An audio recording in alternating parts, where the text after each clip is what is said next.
नमस्कार साथियों, आज हम क्लास 10 साइंस के कुछ इम्पोर्टेंट ऑब्जेक्टिव और डिस्क्रिप्टिव टाइप के कुछ क्वेश्चंस आज के इस वीडियो में करने वाले हैं। तो देखिए, पहला प्रश्न है हमारा, जिप्सम को कितने ताप पर गर्म करने से प्लास्टर ऑफ पेरिस बनता है। तो देखिए, जिप्सम जो होता है उसका फॉर्मूला है CaSO4.2H2O। जिप्सम जो है जिसका फॉर्मूला है CaSO4.2H2O। जब हम इसे 373 केल्विन ताप पर गर्म करते हैं तो ये बन जाता है CaSO4.12H2O, यानी कि ये बन जाता है POP, प्लास्टर ऑफ पेरिस। तो देखिए, प्लास्टर ऑफ पेरिस का फॉर्मूला है CaSO4.12H2O, यानी कि ये जो है POP बन जाता है। देखिए, नेक्स्ट जो है हमारा यहाँ पे 373 केल्विन आ जाएगा, यानी कि पहला जो ऑप्शन है आपका बिल्कुल करेक्ट है। दूसरा है, अशुद्ध जल के पीएच का मान होगा, यानी कि जो डिस्टिल वाटर होता है उसका पीएच। तो देखिए, जो डिस्टिल वाटर होता है वो ना तो एसिडिक होता है ना बेसिक, यानी कि न्यूट्रल होता है। तो न्यूट्रल का जो पीएच होता है वो होता है 7, यानी कि ऑप्शन जो 3 है वो करेक्ट आंसर। उस पदार्थ का नाम बताइए जो क्लोरीन से क्रिया कर व्यंजक चूर्ण बनाता है। तो देखिए, कैल्शियम हाइड्रोक्साइड जो है ये क्लोरीन से क्रिया करके विरंजक चूर्ण बनाते हैं। इसकी रिएक्शन आप देख लीजिए, CaOH2, यानी कि कैल्शियम हाइड्रोक्साइड है। इसकी जब रासायनिक क्रिया क्लोरीन गैस के साथ कराई जाती है तो बन जाता है ब्लीचिंग पाउडर CaOCl2 प्लस यहाँ पे H2O जो है ये रिमूव हो जाता है।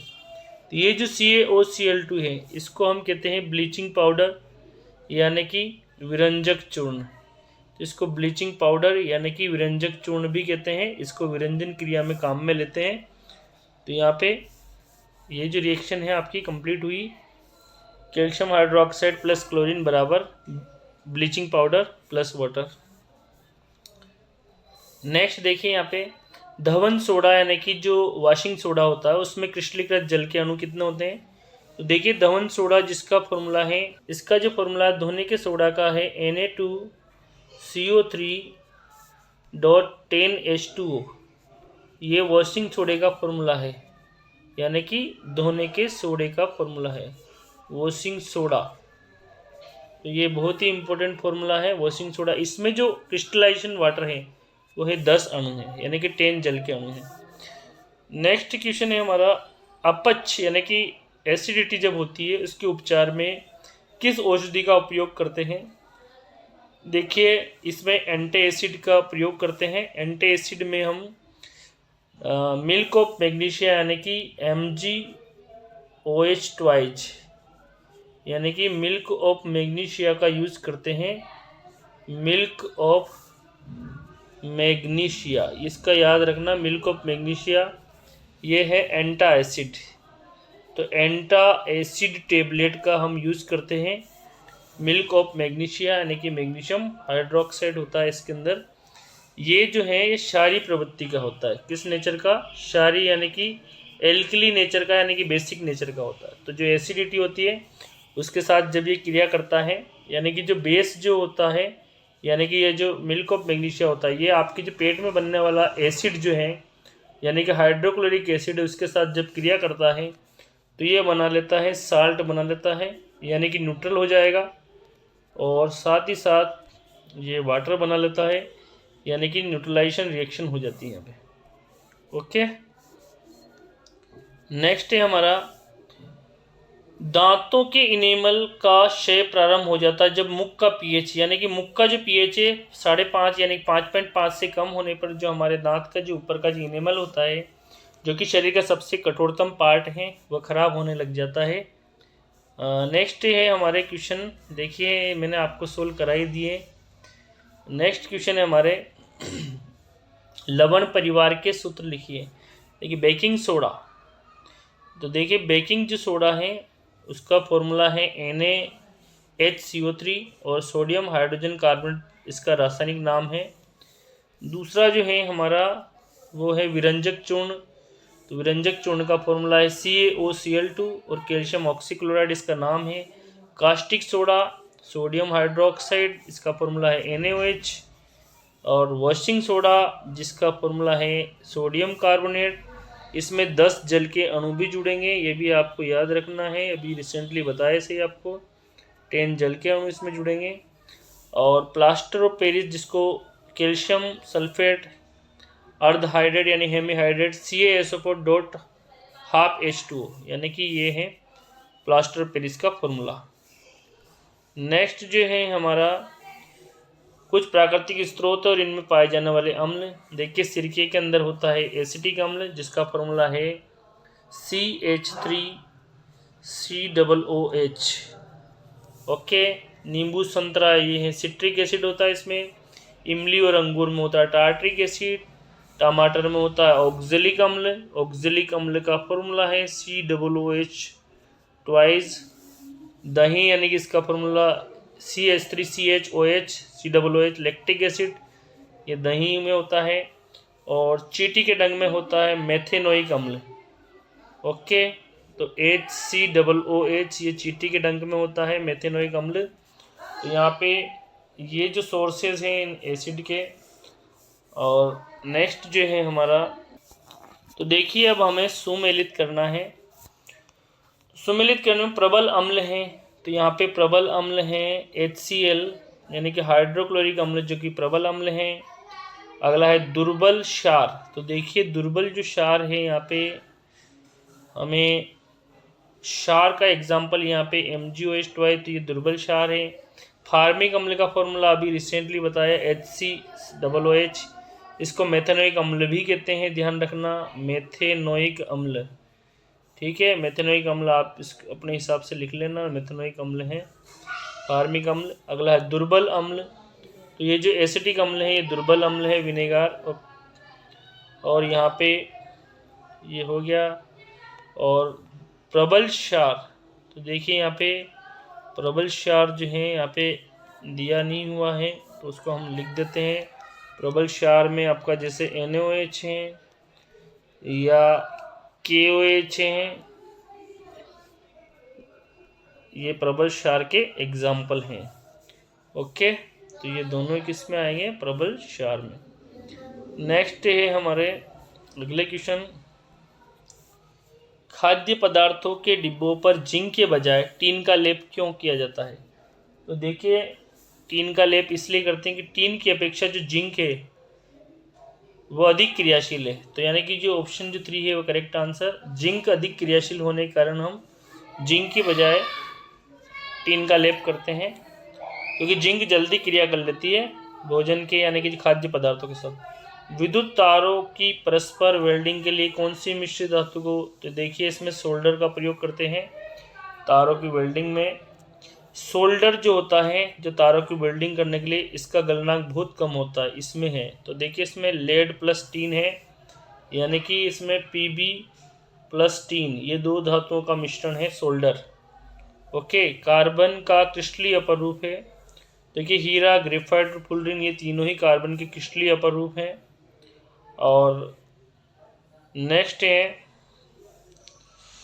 स्टेनलेस स्टील में आयरन को किसके साथ मिलाया जाता है? तो देखिए iron plus nickel plus chromium, यानी कि जो ऑप्शन जो फर्स्ट है वो आपका करेक्ट आंसर, आयरन के साथ निकल और क्रोमियम को मिलाया जाता है तो स्टेनलेस स्टील का निर्माण होता है। तो जो ऑप्शन जो 1 है वो करेक्ट आंसर।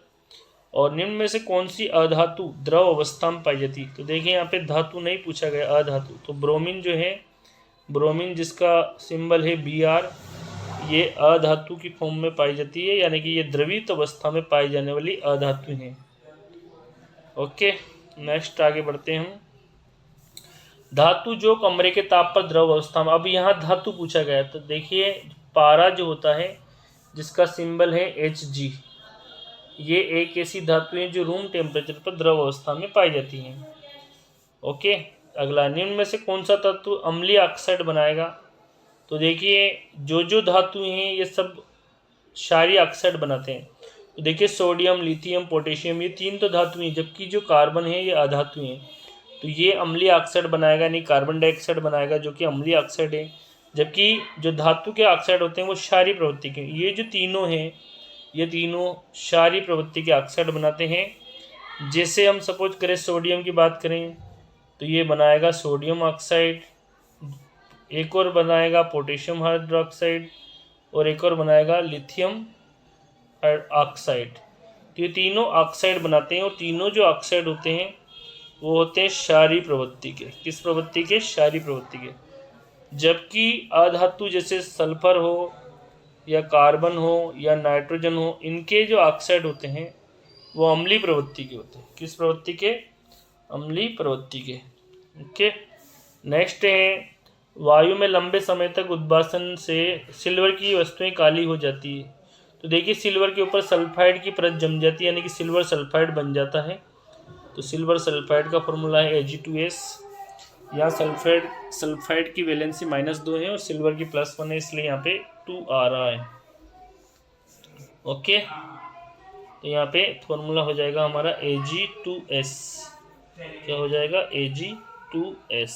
ओके, नेक्स्ट जो है हमारा क्वेश्चन है अगला, एक्वारेजिया में सांद्र HCl और HNO3 यानी कि सांद्र HNO3 किस अनुपात में? तो देखिए यहाँ पे 3:1 में मिलाया जाएगा। HCl और HNO3 दोनों ही कंसनट्रेट का 3:1 का मिश्रण कहलाएगा एक्वारेजिया, जिसको हम कहते हैं अम्लराज। अम्लराज की क्या विशेषता है पता है आपको?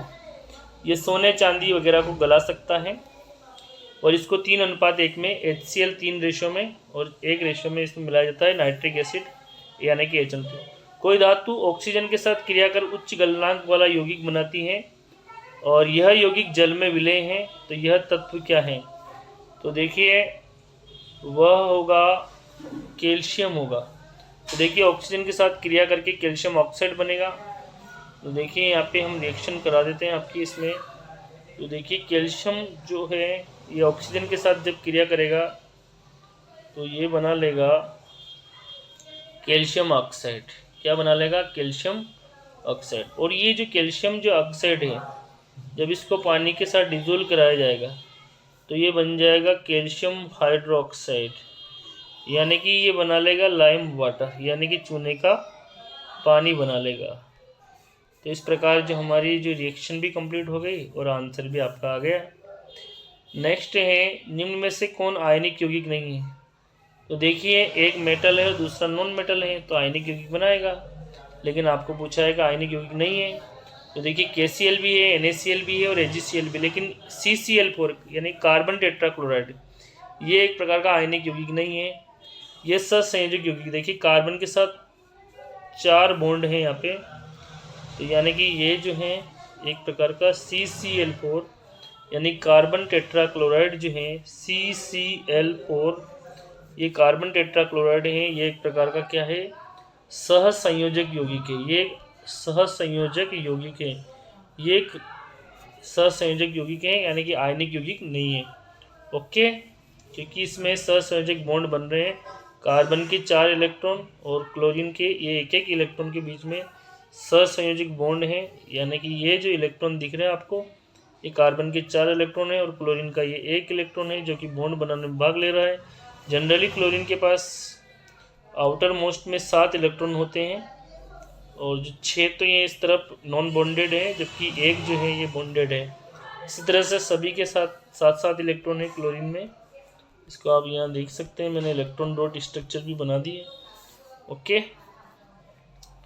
हाँ, तो यहाँ पे हो गया हमारा क्वेश्चंस। अब हम आगे बढ़ते हैं। ओके, देखिए बोमेन संपुट, तो देखिए ये नेफ्रॉन्स के अंदर होता है और नेफ्रॉन आता है हमारे उत्सर्जन तंत्र के अंदर। ओके, किसके अंदर? उत्सर्जन तंत्र के अंदर।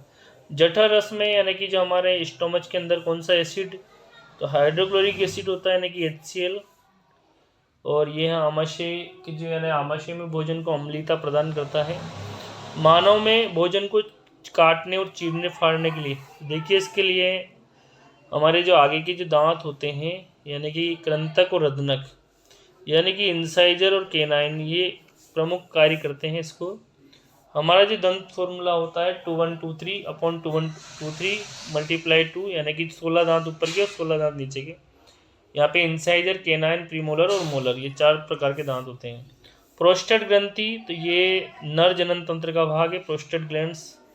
हीमोग्लोबिन रुधिर में पाया जाता है, तो ये किस में पाया जाता है, तो ये आरबीसी के अंदर पाया जाता है हीमोग्लोबिन। इसी के कारण ब्लड का रंग कैसा होता है, लाल होता है। ओके, ब्लड का रंग इसी के कारण रेड होता है। ओके, ऐसा रेड होता है। और शोषण में ग्लूकोज पायरुवेट में विखंडित होता है, तो यानी ग्लूकोज का पायरुवेट में विखंडन ये साइटोप्लाज्म के अंदर यानी कि कोशिका द्रव्य में होता है। अब जो आगे की प्रक्रिया जो होगी, यानी कि पायरुवेट के विखंडन से वायवीय शोषण में कार्बन डाइऑक्साइड और जल और एनर्जी बनेगी, तो ये जो प्रक्रिया होगी ये माइटोकॉन्ड्रिया में होगी। यानी कि ये जो प्रोसेस होगी ये कहाँ होगी, माइटोकॉन्ड्रिया में। ओके, यानी कि पायरुवेट से एनर्जी बनना, कार्बन डाइऑक्साइड वगैरह ये सब। प्रकाश संश्लेषण की क्रिया के लिए आवश्यक नहीं है। CO2 चाहिए, बिल्कुल चाहिए, हरित लवक भी चाहिए, सूर्य का प्रकाश भी चाहिए, ऑक्सीजन की इसमें ज़रूरत नहीं होती। ओके, 4 चीज़ें इसमें चाहिए, कार्बन डाइऑक्साइड, हरित लवक, सूर्य का प्रकाश और पानी, ऑक्सीजन नहीं चाहिए। ओके, अगला उत्सर्जन तंत्र की इकाई है, तो हमारी जो उत्सर्जन तंत्र के अंदर आती है किडनी, तो इसकी इकाई है नेफ्रॉन, तो यानी कि नेफ्रॉन यानी कि वृक्काणु भी कह सकते हैं इसको। अगला है मानव में श्वसन तंत्र की क्रियात्मक इकाई, यानी कि हमारे रेस्पिरेटरी सिस्टम की फंक्शनल यूनिट क्या है, तो देखिए ये होती है हमारी एल्विलोई यानी कि कुपिकाएँ। तो एल्विलोई जो होती हैं ये हमारे श्वसन तंत्र की क्रियात्मक इकाई है, इनको कुपिकाएँ कहते हैं। पत्तियों का हरा रंग किसके कारण होता है, ये क्लोरोफिल के कारण होता है। और सामान्य वयस्क का रक्तदाब ये होता है 80 से 120 mmHg। तो यहाँ पे हमारे क्वेश्चन हो चुके हैं 12।